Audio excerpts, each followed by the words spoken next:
Hello everyone, welcome to arts की दुनिया। और दोस्तों, आज का जो वीडियो है इसमें हम डिस्कस करेंगे आपके साथ एक और नई हेडिंग हमारे चैप्टर 1 की, that is challenges of nation building. तो दोस्तों, ऑलरेडी मेरे पिछले वीडियोस को आप देख चुके होंगे, उसमें मैंने आपके लिए एक एक करके एक हेडिंग को कवर अप किया हुआ है डिफरेंट वीडियोज़ में। आज का जो वीडियोस मैं आपके लिए डिस्कस करूँगा, आपके साथ शेयर करूँगा हमारे चैप्टर 1 की important heading, that is integration of princely states. तो स्क्रीन पर आपको दिख रहा होगा सेम टू सेम एनसीईआरटी की बुक में जो आपके लिए हेडिंग दी हुई है, ये हेडिंग आपको लिखी हुई है यहाँ पर, इंटीग्रेशन ऑफ प्रिंसली स्टेट्स। तो चलिए जानते हैं कि कैसे जो हमारे यहाँ राजे रजवाड़े थे, हमारे यहाँ जो किंग्स थे, जो हमारे यहाँ बोल सकते हैं युवराज थे, वो युवराज किस तरह से भारत में शामिल हुए, उन्होंने अपनी रियासतों को कैसे भारत में शामिल किया और कैसे भारत के सामने, भारत की सरकार के सामने चैलेंजेस आए इस वीडियो में। तो चलिए शुरू करते हैं आज का वीडियो। तो दोस्तों, देख सकते हैं आप स्क्रीन पर, यहाँ पर पहली लाइन में आपके लिए बताया हुआ है कि British India was divided into British Indian provinces and the princely states. तो मैं ये बोल सकता हूँ कि जिस भारत को आज आप प्यारा भारत बोलते हो, एक टाइम पर इस भारत को अंग्रेज़ों ने ब्रिटिश इंडिया बना दिया था और दो तरह के भारत उस समय जाने जाते थे। भारत देश तो एक ही था, लेकिन दोस्तों हिस्से दो हो गए। हिस्से दो से मतलब कि एक ऐसा भारत, ऐसे कुछ राज्य भारत के जो ब्रिटिश प्रोविंसेस थे, जैसे कि जो आज आप उत्तर प्रदेश वगैरह का एरिया देखते हो, इस सब पर अंग्रेज़ों का कंट्रोल हो चुका था लगभग। इसके अलावा यदि मैं बात करूं, दक्षिण भारत के कुछ हिस्से हो सकते हैं आपके, बंगाल वगैरह है, तो ये सब ब्रिटिश प्रोविंसेस कहलाते थे। और एक एरिया था जिसको आप बोलते थे इंडियन प्रिंसली स्टेट्स, यानी कि भारत के ऐसे क्षेत्र जहाँ पर राजा लोग रूल करते थे। अंग्रेज़ों का कंट्रोल था, अंग्रेज अपनी सेना को उनके राज्य में रखते थे, लेकिन एक हिसाब से जो प्रमुख था वो कहीं ना कहीं राजा ही माना जाता था। तो दोस्तों, इस तरह से पूरे भारत का उस समय एक हम बोल सकते हैं डिवीज़न था। तो the British Indian provinces were directly under the control of the British government. जो ब्रिटिश इंडियन प्रोविंसेस थे, इनको डायरेक्ट कंट्रोल किया जाता था ब्रिटिश सरकार के द्वारा। दूसरी तरफ बहुत सारे बड़े और छोटे राजबड़े थे जिनको रूल करते थे कौन? प्रिंसेस, जिनको बोलते थे उस समय प्रिंसली स्टेट्स। तो जैसे कि राजस्थान हो गया, मध्य प्रदेश की बात करूं तो इंदौर है आपका, भोपाल है, धार है, और राजस्थान की बात करें हम तो कई तरह के राजा बेसिकली थे। तो ये लोग रूल करते थे, इनको प्रिंसली स्टेट्स बोलते हैं एरिया को। तो जैसा कि मैंने आपके लिए बताया कि प्रिंसेस पर भी कंट्रोल होता था ब्रिटिश हुकूमत का, यानी कि कुछ इंटरनल अफेयर्स जो हैं वो ब्रिटिश सरकार ने देकर रखे थे कि भाई आप इन मुद्दों को संभालिए, राजाओं को। और बहुत सारे जो एक्सटर्नल मामले हैं, जैसे कि हम बोल सकते हैं कि डिफेंस हो गया, इसके अलावा हम बोल सकते हैं कि फॉरेन रिलेशंस हो गए। तो डिफेंस यहाँ पे मैं लिख देता हूँ आपकी नॉलेज के लिए, फॉरेन रिलेशंस हो गए, ये सारी जिम्मेवारी ब्रिटिश सरकार के ऊपर थी। और इसी व्यवस्था को बोला गया था ब्रिटिश सुप्रीमेसी, यानी कि अंग्रेजों ने बोल के रखा था कि जब तक आप हमारी इन कंडीशंस को फॉलो करेंगे तब तक आप निश्चिंत रहिए, आपकी जो रियासत है, आपकी जो प्रिंसली स्टेट है, इसकी रक्षा करना हमारी जिम्मेवारी है। तो इस तरह के सिनेरियोस उस टाइम पे क्रिएट हुए। यदि हम बात करें तो प्रिंसली स्टेट्स जो हैं दोस्तों, भारत के हिस्से का लगभग 1/3 एरिया को कवर करते थे। तो आपने देखा है कि भारत का जो मैप है, ये कितना बड़ा मैप है दोस्तों, बहुत बड़ा हमारा देश था उस टाइम पर तो इवन। तो दोस्तों, इस मैप से यदि आप समझें तो आप यहाँ पर देख सकते हो 1/3 एरिया जो है वो कवर करते थे प्रिंसली स्टेट्स। तो इस तरह से दोस्तों प्रिंसली रूल जो है इसको ख़त्म करके भारत में मिलाना एक बहुत बड़ा चैलेंज था, स्पेशली कब? After independence. तो क्या प्रॉब्लम आई, क्या चैलेंजेस आए, उसके लिए आपके लिए एनसीईआरटी बुक में ये हेडिंग बना के दी हुई है। तो प्रॉब्लम देखते हैं क्या लिखा हुआ है कि जस्ट बिफोर इंडिपेंडेंस, इंडिपेंडेंस के पहले, तो 3 जून 1947 को ब्रिटिश सरकार ने बोल दिया भारत के लोगों से कि अब हम लौट चले। तो सीधी सी बात है यार, लौट चले तो कुछ कंडीशन तो वो लोग बता कर जाएंगे, कुछ रूल बता कर जाएंगे, क्योंकि उनका तो काम ही था रूल बताना, दुनिया भर की चीज़ें बताना। तो 3 जून 1947 उन्होंने बोला कि हम भारत छोड़ कर जा रहे हैं। इसी के साथ भारत के 2 हिस्से होंगे, एक हिस्सा होगा इंडिया और दूसरा हिस्सा होगा क्या? पाकिस्तान। साथ में उन्होंने ये भी बोला कि जो ब्रिटिश पैरामाउंसी ने भारत के राजाओं के ऊपर, जो ब्रिटिश क्राउन ने भारत के राजाओं के ऊपर, मतलब प्रिंस स्टेट्स के ऊपर जो रूल किया था, वो रूल भी भारत के आज़ाद होने के साथ ही क्या हो जाएगा? लैप्स हो जाएगा। तो क्लियर से इसका मतलब था कि जो 565 प्रिंसली स्टेट्स उस टाइम पर थे, ये लोग इंडिपेंडेंट हो जाएंगे। और अब आप समझ सकते हो कि ब्रिटिश सरकार जो है उसने इतना बड़ा षड्यंत्र किया था उस टाइम पर, तो जिससे कहीं ना कहीं प्रॉब्लम्स हुई। तो ब्रिटिश गवर्नमेंट जो है उन्होंने ये बोला कि जो भारतीय राजा हैं, भारतीय राजा मतलब जो 565 रियासतों के लगभग राजा थे, इसमें आप इंदौर ले सकते हो, धार, झांसी, सतारा, ऐसी कई रियासतें थीं। इन सभी रियासतों के जो राजा हैं वो फ्री हैं क्या करने के लिए, चाहे तो वो इंडिया में शामिल हो जाएं और चाहे वो पाकिस्तान में शामिल हो जाएं और चाहे वो अपनी रियासत को एक इंडिपेंडेंट देश की तरह रख सकते हैं। तो दोस्तों प्रॉब्लम यहीं से उठी, जो प्रॉब्लम हेडिंग दी है ना, ये प्रॉब्लम यहीं से उठी। बहुत सारी रियासतें जो हैं वो तो छोटी छोटी थीं, उन्हें पता था कि भारत में ही रहने में हमें फ़ायदा है, क्योंकि उनका जो रियासत का क्षेत्र था, जो एरिया था, वो भी भारत में ही आता था। साथ में उनको भारत सरकार से फ़ायदे बहुत सारे थे। लेकिन कुछ ऐसे थे दो चार, जैसे हर एक क्लास में कुछ 2-4 ऐसे होते ही हैं बैक बेंचर्स, ऐसे ये लोग थे जिन्होंने प्रॉब्लम सबसे ज़्यादा बढ़ाई।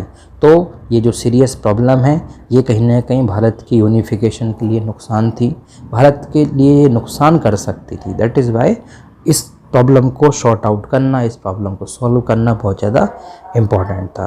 तो चलिए देखते हैं कैसे इस प्रॉब्लम को शॉर्ट किया गया। नेक्स्ट पैराग्राफ से क्या लिखा है दोस्तों, प्रॉब्लम जो है बहुत जल्दी शुरू हुई, पहली लाइन में आपको बताया हुआ है कैसे। First of all the ruler of Travancore announced that the state had decided on independence. आप समझ रहे हैं, 15 अगस्त को 1947 में हम आज़ाद होने वाले थे और महज उसके 2 दिन पहले त्रावणकोर के राजा ने अनाउंस करवा दिया पूरी रियासत के अंदर कि हम अपनी रियासत को इंडिपेंडेंट रखेंगे। त्रावणकोर कहने को तो आज केरल के अंदर एक प्लेस का नाम है, एक शहर हो सकता है, लेकिन एक टाइम पर पूरा उस प्रिंसली स्टेट के नाम से उसको जाना जाता था। अब सीधी सी बात है यार, वो बोलते हैं ना कि एक को देखकर एक को भूख लगती है, या एक को देखकर एक को प्यास लगती है। छोटे बच्चों में अक्सर आपने ऐसा देखा होगा। तो वैसे ही भाई, ऐसे ही त्रावणकोर के राजा इन्होंने जैसे अनाउंस करवाया, वैसे ही बगल में लगी हुई थी रियासत जिसका नाम है हैदराबाद। कौन सी रियासत लगी हुई थी? हैदराबाद रियासत।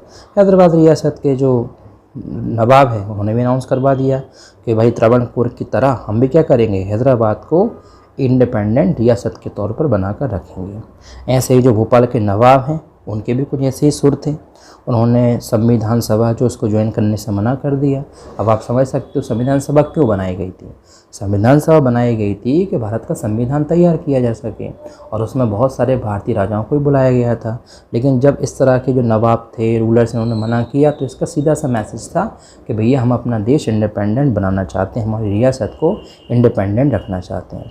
तो आप समझ सकते हो कि जो रिस्पॉन्स था प्रिंसली स्टेट के रूलर्स का, इसका मतलब था कि ये बिल्कुल पॉसिबिलिटी है कि आज़ादी के बाद भारत के कई छोटे छोटे, हम बोल सकते हैं, पार्ट्स हो सकते हैं, भारत स्मॉल कंट्रीज़ में डिवाइड हो सकता है। और जैसा कि आप लोग जानते हैं, हमारे जो स्वतंत्रता सेनानियों ने, हमारे जो हम बोल सकते हैं लीडर्स ने जो सपना देखा था, जो इंडिपेंडेंट फाइटर्स ने सपना देखा था कि भारत एक इंडिपेंडेंट, एक डेमोक्रेटिक देश होना चाहिए, वो सपना शायद अब टूटा हुआ, वो सपना शायद अब धुंधला दिख रहा था इन राजाओं की ऐसी हरकतों की वजह से, नवाबों की ऐसी हरकतों की वजह से। तो सीधी सी बात है यार, ये सिचुएशन बहुत ज़्यादा प्रॉब्लमेटिक थी और इस सिचुएशन को हैंडल करना बहुत मुश्किल टास्क था। तो इंडियन इंडिपेंडेंस यूनिटी की बात करता था, सेल्फ डिटर्मिनेशन की बात करता था, डेमोक्रेसी की बात करता था। प्रिंसली स्टेट्स की बात करें तो गवर्नमेंट उस समय नॉन डेमोक्रेटिक तरीके से चलती थी। मतलब ये राजा लोग कोई इलेक्शन नहीं करवाते थे कि भाई कोई चुनाव आयोग हो उनके पास वोटिंग हो, बैलेट पेपर हो, ईवीएम मशीन, कुछ नहीं होता था। सीधी सी बात है भाई, राजा का बेटा राजा बनेगा, यह सिस्टम चलता था। तो कुल मिला के मतलब जो बाहुबली टाइप की जो लाइफ है वो ये लोग जी रहे थे। बाहुबली में तो फिर भी चलो ठीक है भाई कि वो जो देवसेना थी उसने कहने पर बड़े बेटे के उसको निकाल दिया, ऐसा आपने देखा होगा। लेकिन यहाँ तो भैया पक्के तरीके से कुछ भी चल रहा था। तो कुल मिलाकर सरकार को इस पर फैसला लेना था। और सरकार की हम लोग बात करें तो नाम आप लोग जानते हैं, सरदार पटेल। सरदार पटेल ने बहुत इंपॉर्टेंट रोल प्ले किया इस पूरी समस्या, इस पूरी प्रॉब्लम को सुलझाने में। तो चलिए डिस्कस करते हैं सरकार ने क्या अप्रोच फॉलो की, और आपको हेडिंग ये दी हुई है। तो चलिए क्या लिखा हुआ है, द इंटरिम गवर्नमेंट। क्या मतलब होता है इसका? इंटरिम गवर्नमेंट का मतलब है दोस्तों कि 1947 से लेकर 1952 तक हमारा देश आज़ाद हो गया 47 में, 52 तक, मतलब इन 5 सालों में सरकार चलाई कांग्रेस पार्टी ने। लेकिन ये सरकार ऐसी थी जिसका चुनाव नहीं हुआ था, इसलिए इसको क्या नाम दिया गया, इंतरिम गवर्नमेंट नाम दिया गया है।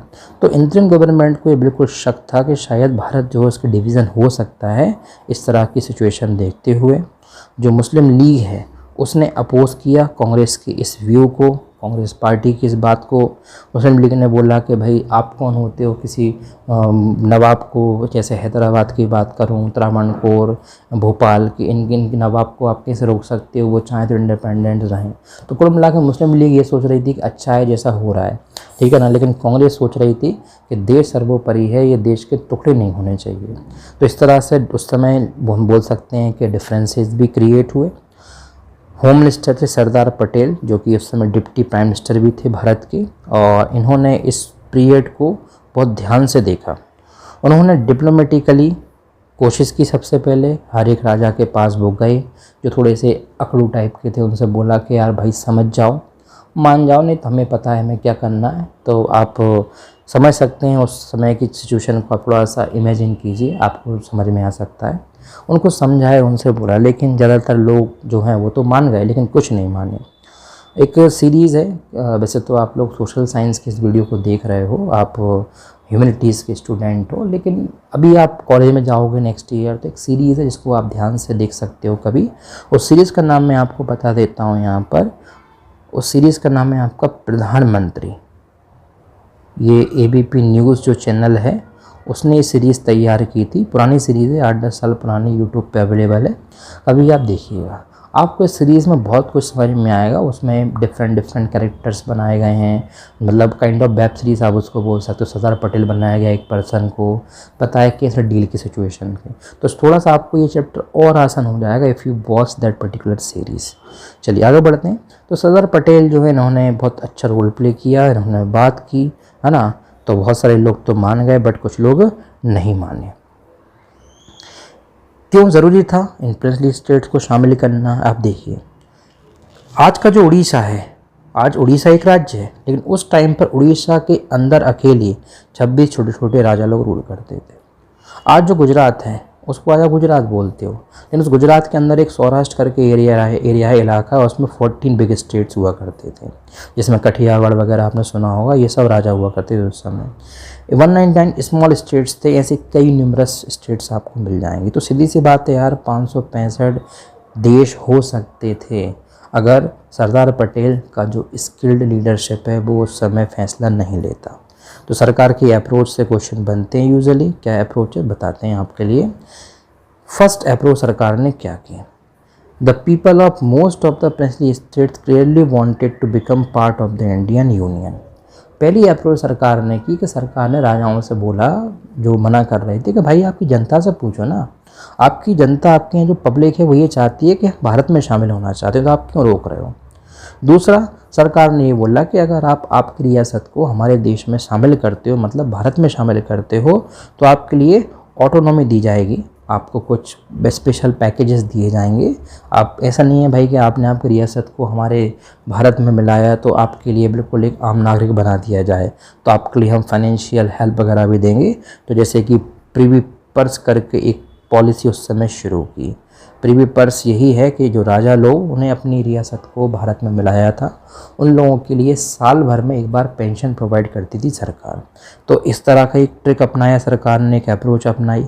और तीसरी ये है कि पार्टीशन जो है, which brought into focus the contest over demarcation of territory, the integration and consolidation of little boundaries of the nation had assumed supreme importance.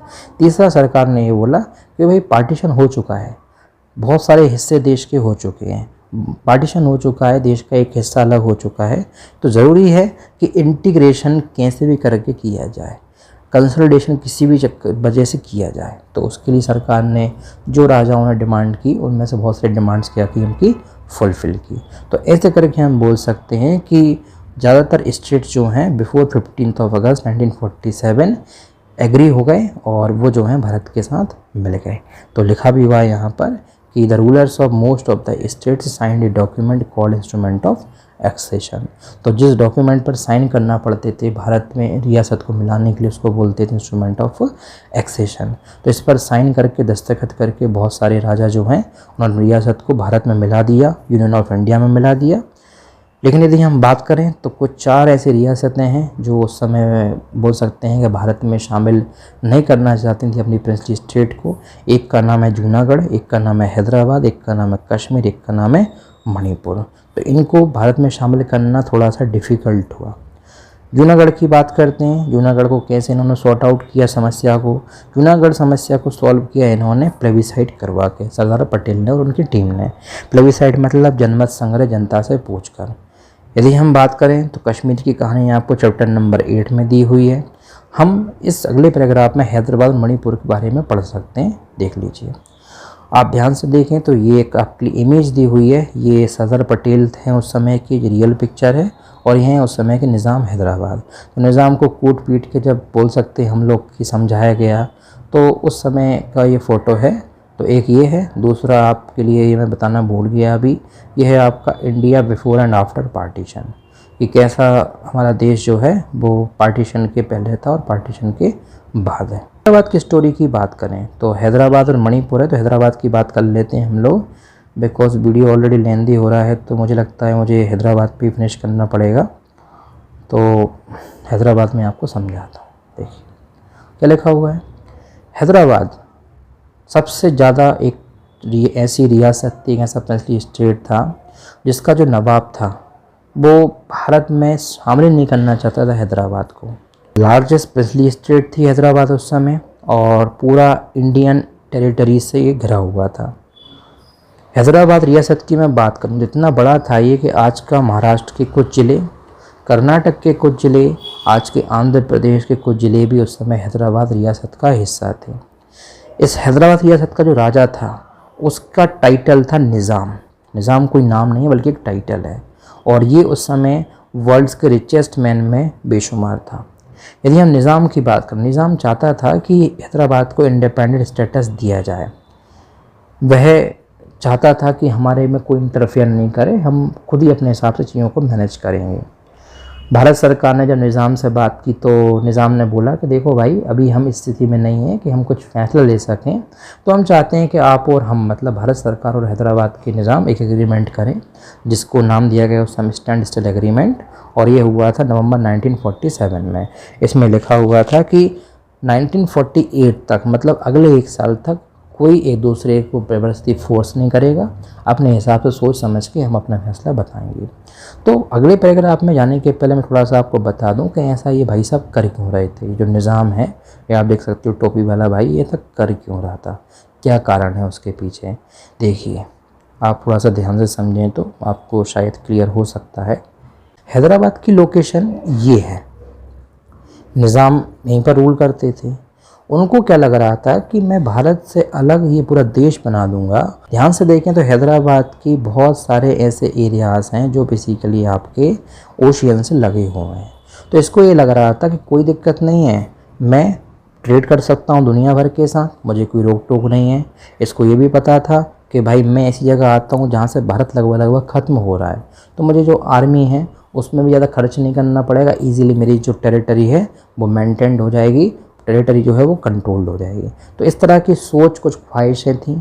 यदि हम बात करें तो हैदराबाद में इसलिए भी ऐसा हो रहा था क्योंकि जो निज़ाम थे, आप पढ़ चुके होंगे, वो एक मुस्लिम रूलर थे और उनका मानना ये था कि भाई मैं ऐसा करता हूँ, भारत से लेकिन मुझे कुछ मिलना नहीं है, क्यों ना मैं पाकिस्तान के साथ मिल जाऊँ। तो आप समझ रहे हो कि ये मतलब इतना बड़ा वाला बेवकूफ़ था कि इसको मोहम्मद अली जिन्ना ने ऑफ़र दिया कि हैदराबाद को पाकिस्तान के साथ मिला लो।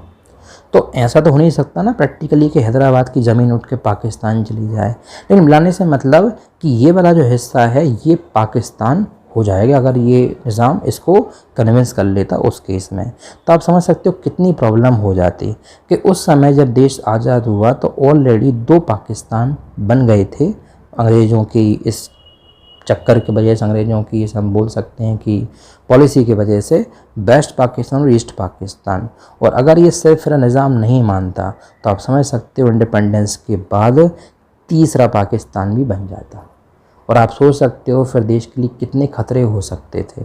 तो इस तरह से दोस्तों ये सिचुएशन क्रिएट ना हो, सरदार पटेल ने बहुत ही ज़्यादा हम बोल सकते हैं पीसफुली और बहुत ही हम बोल सकते हैं स्किलफुली रोल प्ले किया और निज़ाम को समझाया और फोर्सफुली ज़बरदस्ती पुलिस अटैक करके, पुलिस इंटरफ्रेंस करके हैदराबाद को अपने कंट्रोल में किया। तो मेरा समझाने का लॉजिक ये था यहाँ पर। अब जैसा कि पैराग्राफ में दिया हो थोड़ा सा उस पर चलते हैं हम लोग, बिकॉज पैराग्राफ से आपको और थोड़ी सी पिक्चर क्लियर हो सकती है। क्या लिखा हुआ है? जब ये स्टैंड स्टिल एग्रीमेंट कर लिया था, जैसे कि मैंने आपको बताया थोड़ी देर पहले इसी वीडियो में, तो इसके बीच में क्या हुआ, हैदराबाद में निज़ाम जो है बहुत ज़्यादा वो कम्युनल हो गया, मतलब सांप्रदायिक हो गया। निज़ाम के रूल के खिलाफ जो है ना, लोगों ने एक मूवमेंट स्टार्ट कर दिया। तेलंगाना में किसान जो उन्होंने आंदोलन कर दिया, लोग नाराज़ थे निज़ाम के इस ऑपरेसिव रूल से और उसके खिलाफ आवाज़ उठा रही थी लगातार। विमेन सबसे ज़्यादा जो हैं इस मूवमेंट में पार्टिसिपेशन कर रही थी। यदि हम हैदराबाद टाउन की बात करें तो यहाँ पर हम बोल सकते हैं कम्युनिस्ट जो हैं, हैदराबाद कांग्रेस जो है वो इस आंदोलन में फ्रंट पर थी। लेकिन निज़ाम जो है वो बिल्कुल मानने वाला नहीं था। उसने बोला नहीं, मैं किसी की नहीं सुनूंगा। निज़ाम ने भी इन लोगों को जो है बिल्कुल बहुत परेशान किया। आप देख सकते हैं निज़ाम ने अपनी खुद की आर्मी बनाई थी, इसका नाम था रज़ाकार। तो रज़ाकार जो थे ये कम्युनल माइंडसेट के बंदे थे, मतलब ये एक विशेष धर्म से संबंधित थे और इनका मानना ये था कि भाई हमारे लिए अन्य धर्मों के लोग दुश्मन की तरह हैं। तो इन्होंने इस कम्युनल नेचर का फ़ायदा उठाकर महिलाओं के साथ रेप किया, हम लोग बोल सकते हैं। इसके अलावा बच्चों को मार डाला, लोगों को ज़िंदा जला दिया। इस तरह से उस समय हैदराबाद की घटना है। तो कभी आप पढ़ेंगे इन चीज़ों को एक्स्ट्रा टाइम में, एक्स्ट्रा इन्फॉर्मेशन के तौर पे, तो आपको समझ में आएगा।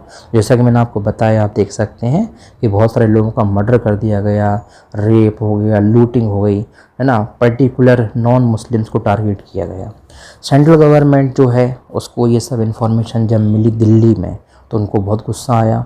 उन्होंने तत्काल सरदार पटेल ने इंडियन आर्मी को बोला कि इस सिचुएशन को टैकल करना पड़ेगा।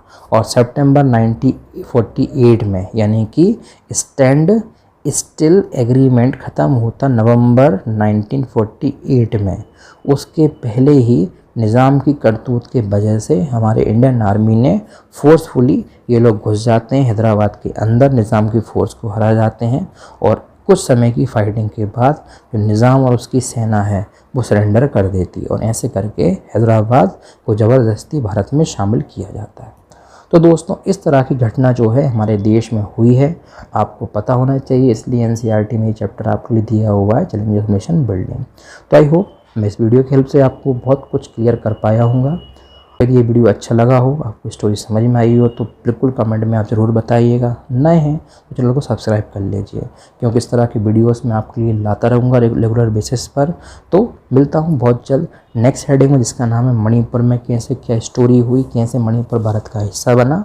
और उसके बाद चैनल में हम बहुत सारे ऐसी वीडियोज़ आपके लिए अपलोड करेंगे जो आने वाले चैप्टर्स की भी होंगी। तो मिलता हूँ नेक्स्ट वीडियो में। जय हिंद, जय भारत।